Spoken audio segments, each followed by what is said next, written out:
Well, it's time once again for today's breakfast bite, and it's my privilege to welcome once again Revd Gareth Higgs. Hey Gareth, how you doing? Hi, Nathan. I'm good, thanks. Good morning, everybody listening. Yeah, so good to see you again, and I'm looking forward to another breakfast bite. Do you want to dive right in? Sure. Yeah, I will do. I was just reflecting the other day on a man I used to know who was a fine craftsman. That was what he did for his living. Sort of person that would fashion this incredible model classic cars. And he'd sort of spend 2 or 3 years working on one, and then he'd sell them for like 60, 70, 90,000 pounds, that sort of thing. And it was phenomenal, his ability to sort of do metalwork and woodwork and all sorts of stuff was really, really incredible. And every now and again, you'd get a sneak peek into his workshop and go and see them. And these were made to order, obviously, sort of collectible things, really, really important things. But the problem with the things that he made, the cars that he made, is that they were replicas. They didn't have an engine in them. They could never go anywhere. They were designed simply to be in a big glass case and paraded in some rich person's house. I'm sure they were lovely, but they were nothing like the real thing.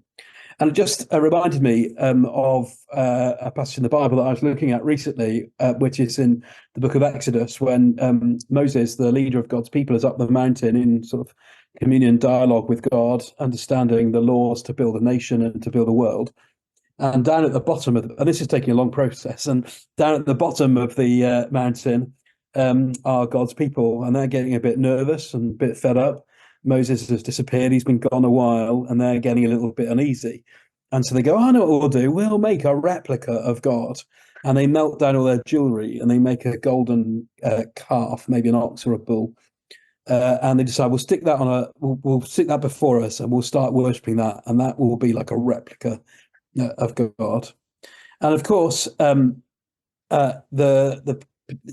the Lord hates this. God hates this. He's kind of saying, why do you waste your time really with something so fake when you can commune with, connect with the real thing?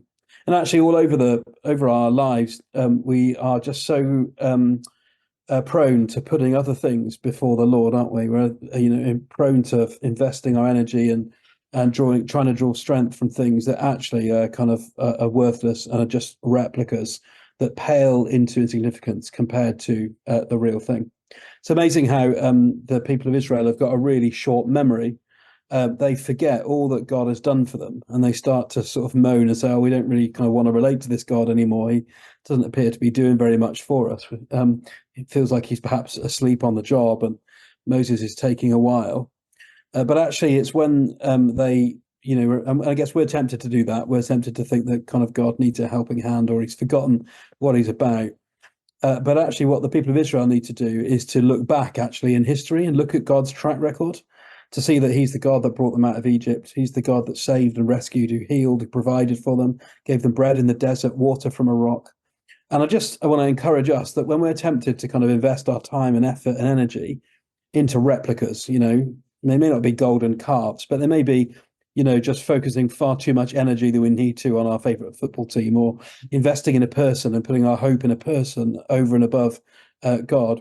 That actually, it's worth remembering God's track record, remembering all that he has done for us, all that he does for us, and all that he will continue to do. Remember how powerful he is to deliver and save and rescue, and to remember that nothing else actually comes even remotely close to him.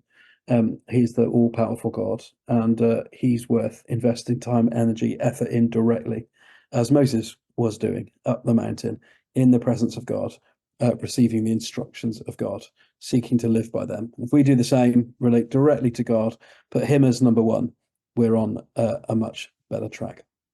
Mm. So good there, Gareth. And it kind of reminds me actually, what you said about last week. We need to read the Bible, and the Bible really gives us a good track record of God's promises, God fulfilling His promises. That's Completely. Yeah. yeah. Yeah. Completely agree. Yeah.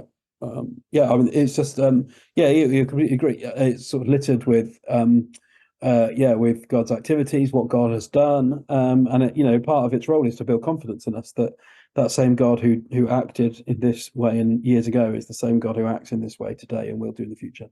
Yeah, and I guess that's why it's really good to write down perhaps answers to prayer when God has done what He said He would do, when God has helped us. Because then, when we have moments of doubt, moments of distress, we can look back at those and remember the truth.